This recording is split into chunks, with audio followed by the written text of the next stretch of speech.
My life flipped upside down in a way I never saw coming. It was a crisp October evening, the kind where the wind bites at your skin and leaves crunch underfoot. I came home from school exhausted, expecting nothing more than dinner and a quiet evening with homework. Instead, the moment I walked through the door, I felt it, a heavy tension hanging in the air.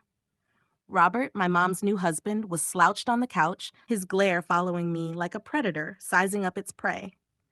My mom stood in the kitchen, twisting her hands nervously as if they could wring away whatever she had to say.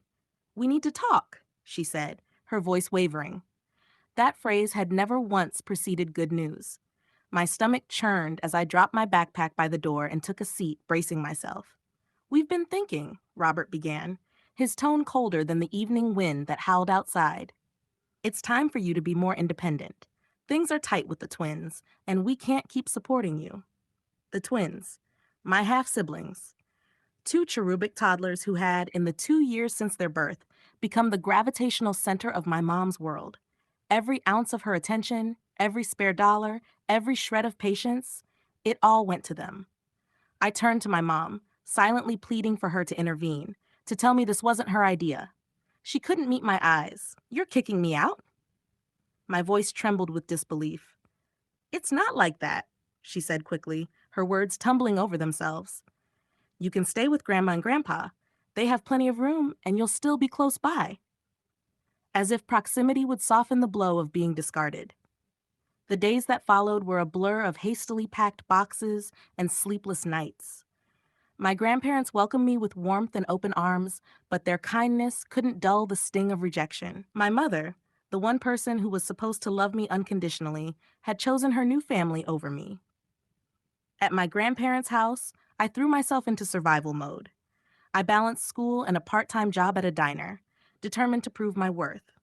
Every grueling shift and every late-night study session fueled a quiet resolve.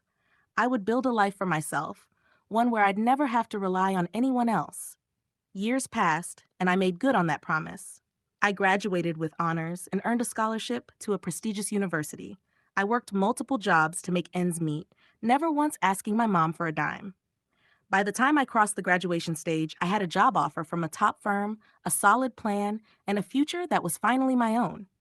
Then, out of nowhere, my mom called.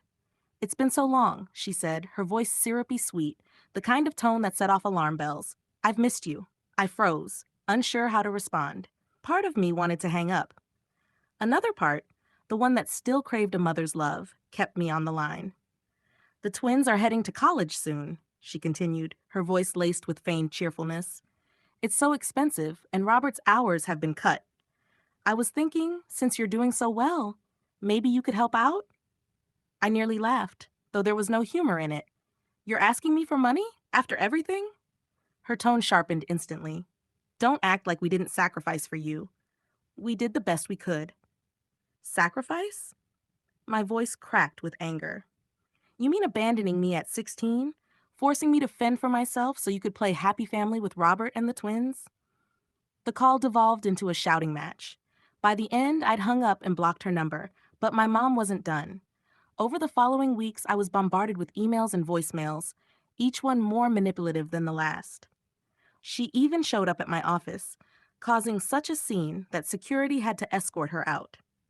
The final straw came one night when she appeared at my apartment, pounding on the door and screaming. When I refused to let her in, she tried to force her way inside. I called the police, and they arrived just as she was attempting to shove past me. She was arrested for trespassing and disorderly conduct. The next day, I filed a restraining order. Through it all, my grandparents and a few close friends stood by me, their support a lifeline I clung to.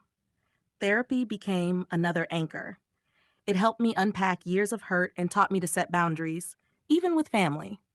My therapist's words stuck with me. "You are not responsible for fixing people who refuse to take accountability." In time, I found healing. I started volunteering at a youth center, mentoring teens, navigating tough home lives. Sharing my story with them became cathartic, a way to transform my pain into something meaningful. Today, I'm thriving. I've climbed the ladder at work, launched a side business, and surrounded myself with people who genuinely care about me. And while a part still mourns the mother I wish I'd had, I've accepted that not every story needs a fairy tale ending. Some endings are just that, endings. And sometimes that's enough. Because for the first time, I feel truly free.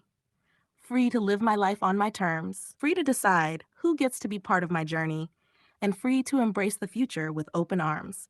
My past may have shaped me, but it doesn't define me. And that freedom is a victory all its own.